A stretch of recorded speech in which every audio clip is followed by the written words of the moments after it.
Hi friends, എല്ലാവർക്കും നമസ്കാരം. ഇന്ന് നമ്മൾ ഉണ്ടാക്കാൻ പോണത് വയറ് നിറച്ച് ഊണ് കഴിക്കാൻ പാകത്തിന് ചക്കക്കുരും മാങ്ങയും മുരിങ്ങയൊക്കെ ഇട്ട് ഉണ്ടാക്കിയെടുക്കാവുന്ന അടിപൊളി ഒരു ഒന്നാന്തരം ഒരു ഒഴിച്ചുകറിയാണ്. സത്യം പറഞ്ഞു കഴിഞ്ഞാൽ ഈ കറിനെ പറ്റി പറയുമ്പോൾ തന്നെ വായിൽ വെള്ളൂറാണ്. കാരണം ഇത് കഴിക്കുമ്പോൾ അത്ര ടേസ്റ്റാണ് നമുക്ക് കിട്ടുന്നത്. എന്തായാലും ഈ കറി ഒന്ന് ഒരു പ്രാവശ്യമെങ്കിലും മസ്റ്റായിട്ട് ട്രൈ ചെയ്യണം. അത്ര ടേസ്റ്റാണ് ഇത് കഴിക്കാനായിട്ട്. അപ്പോൾ നല്ല ടേസ്റ്റ് ആയിട്ടുള്ള ഈ കറി എങ്ങനെ ഉണ്ടാക്കാമെന്ന് നോക്കുന്നതിന് മുമ്പായിട്ട് ഞങ്ങളുടെ ഈ ചാനൽ നിങ്ങൾ ആദ്യമായിട്ട് കാണണമെങ്കിൽ മറക്കാതെ ഒന്ന് സബ്സ്ക്രൈബ് ചെയ്യണേ. അതേപോലെ തൊട്ടടുത്തുള്ള ബെല്ലൈക്കനും കൂടി ഒന്ന് എനേബിൾ ചെയ്ത് കഴിഞ്ഞാൽ ഞങ്ങൾ ഡെയിലി ഇടുന്ന ഓരോ വീഡിയോ നിങ്ങൾക്ക് നോട്ടിഫിക്കേഷൻ വരുന്നതാണ്. അപ്പോൾ നമുക്ക് നേരെ വീഡിയോയിലേക്ക് പോകാം. ആദ്യം തന്നെ നമുക്കൊരു പാത്രത്തിലേക്ക് ചക്കക്കുരു ഇട്ട് കൊടുക്കാം. ഞാനിവിടെ പകുതിയായിട്ട് പൊളിച്ചെടുത്തിട്ടുണ്ട്. ചക്കക്കുരു നല്ല കഴുകി വൃത്തിയാക്കി കുട്ടപ്പനാക്കിയെടുത്ത ചക്കക്കുരാണ്. നിങ്ങളിവിടെ എടുക്കുന്ന ചക്കക്കുരുനും മുരിങ്ങയ്ക്കും മാങ്ങയ്ക്കൊക്കെ വലിയ പ്രത്യേകിച്ച് അളവൊന്നുമില്ല. നിങ്ങളുടെ കയ്യിലുള്ള അതിനനുസരിച്ച് നിങ്ങൾ ചേർത്ത് കൊടുക്കാം.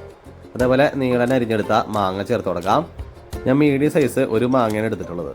അതേപോലെ മീഡിയം സൈസ് 2 മുരിങ്ങക്കോല് ഞാൻ ഇവിടെ എടുത്തിട്ടുണ്ട്. കൂടാതെ ഇതിലേക്ക് 3 പച്ചമുളക് നീളനെ കീറിയിട്ട് കൊടുക്കാം. ഒരു തണ്ട് കറിവേപ്പില ചേർത്ത് കൊടുക്കാം. ആവശ്യത്തിന് ഉപ്പ്, 1/2 ടീസ്പൂൺ മഞ്ഞൾപ്പൊടി, 1 ടീസ്പൂൺ മുളക് പൊടി. ഇത് സാധാരണ മുളക് പൊടിയാണ്, കാശ്മീരി ചില്ലിയല്ല. അല്പം വെളിച്ചെണ്ണ ചേർത്ത് കൊടുക്കാം.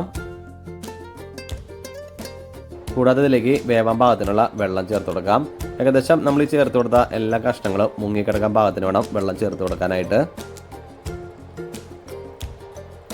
ഇനി നന്നായിട്ടൊന്ന് മിക്സ് ചെയ്ത് കൊടുക്കാം.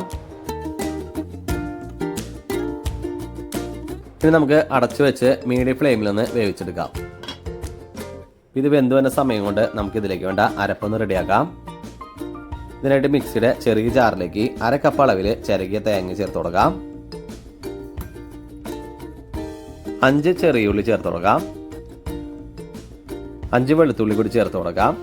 വെളുത്തുള്ളി ഓപ്ഷനിലാണ്, നിങ്ങൾക്ക് ആവശ്യമുണ്ടെങ്കിൽ മാത്രം ചേർത്താൽ മതി. ചില ആളുകൾക്കൊക്കെ അതിൻ്റെ ടേസ്റ്റ് പിടിക്കില്ല. അപ്പം അങ്ങനെയുള്ളവർ അത് സ്കിപ്പ് ചെയ്യാം. 1/2 ടീസ്പൂൺ സാധാരണ ജീരകം, അല്പം വെള്ളം കൂടി ചേർത്ത് നന്നായിട്ടൊന്ന് അടിച്ചെടുക്കാം.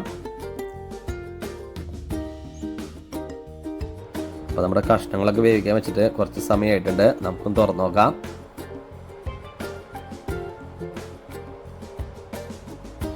അപ്പോൾ നമ്മുടെ കഷ്ണങ്ങളൊക്കെ എല്ലാം നന്നായിട്ട് വെന്ത് വന്നിട്ടുണ്ട്.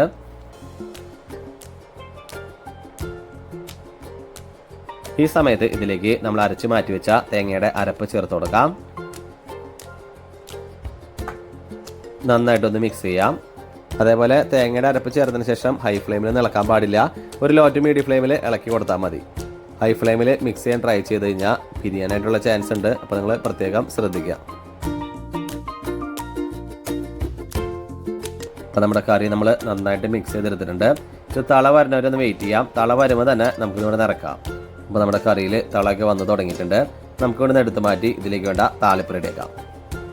ഇതിനായിട്ട് ചെറിയൊരു പാനിലേക്ക് നമുക്ക് അല്പം വെളിച്ചെണ്ണ ഒഴിച്ചു കൊടുക്കാം. വെളിച്ചെണ്ണ ചൂടായി വരുന്ന സമയത്ത് ഇതിലേക്ക് 6 ചെറിയ ഉള്ളി ചെറുതായി കട്ട് ചെയ്തത് ചേർത്ത് കൊടുക്കാം. നന്നായിട്ടൊന്ന് വഴണ്ട് കിട്ടണവരൊന്ന് ഇളക്കി കൊടുക്കാം.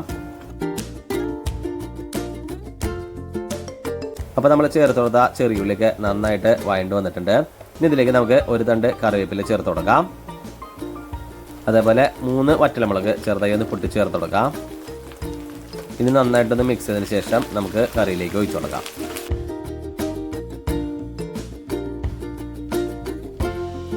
നമ്മുടെ കറിയിലേക്ക് ഈ താളിപ്പ് ഒഴിക്കുമ്പോൾ തന്നെ ഒരു പ്രത്യേക സ്മെല്ലാണ്. ജസ്റ്റ് ഒന്ന് സ്പ്രെഡ് ചെയ്ത് കൊടുക്കാം. അപ്പോൾ നമ്മുടെ ചക്കക്കുരു മാങ്ങ മുരിങ്ങക്കറി ഇവിടെ റെഡി ആയി കഴിഞ്ഞു. നമുക്കിനി ഇതൊരു സെർവിംഗ് ഡിഷിലോട്ട് പാർത്താം. അപ്പോൾ നമ്മുടെ ഊണിൻ്റെ കൂടെ കഴിക്കാൻ പാകത്തിന് റെഡിയാക്കി എടുക്കാവുന്ന അടിപൊളി ഒരു ഒഴിച്ചുകറിയായ ചക്കക്കുരു മാങ്ങ മുരിങ്ങക്കറി ഇവിടെ റെഡി ആയിട്ടുണ്ട്. എല്ലാവരും ഒന്ന് ട്രൈ ചെയ്ത് നോക്കാം. അടിപൊളി ടേസ്റ്റ് ആയിട്ടുള്ള ഈ കറി ഉണ്ടാക്കിയെടുക്കാനായിട്ട് അധികം സമയമൊന്നും വേണ്ട. വളരെ പെട്ടെന്ന് തന്നെ നമുക്ക് ഉണ്ടാക്കിയെടുക്കാം. അപ്പോൾ നിങ്ങൾ നല്ല ടേസ്റ്റ് ആയിട്ടുള്ള ഈ കറി ഒന്ന് ഉണ്ടാക്കിയതിന് ശേഷം നിങ്ങളുടെ ഫീഡ്ബാക്ക് ഒക്കെ ഒന്ന് അറിയിക്കുക. ഞങ്ങളുടെ ഈ വീഡിയോ ഇഷ്ടമായി ലൈക്ക് ചെയ്യുക, ഷെയർ ചെയ്യുക. ഒപ്പം ഞങ്ങളുടെ ചാനലൊന്ന് മറക്കാതെ സബ്സ്ക്രൈബ് ചെയ്യുക. ജെ റെസിപ്പിയുടെ മറ്റൊരു അടിപൊളി വിഭവമായി ഞങ്ങൾ ഇനി വരുന്നതുവരെ എല്ലാവർക്കും ബൈ.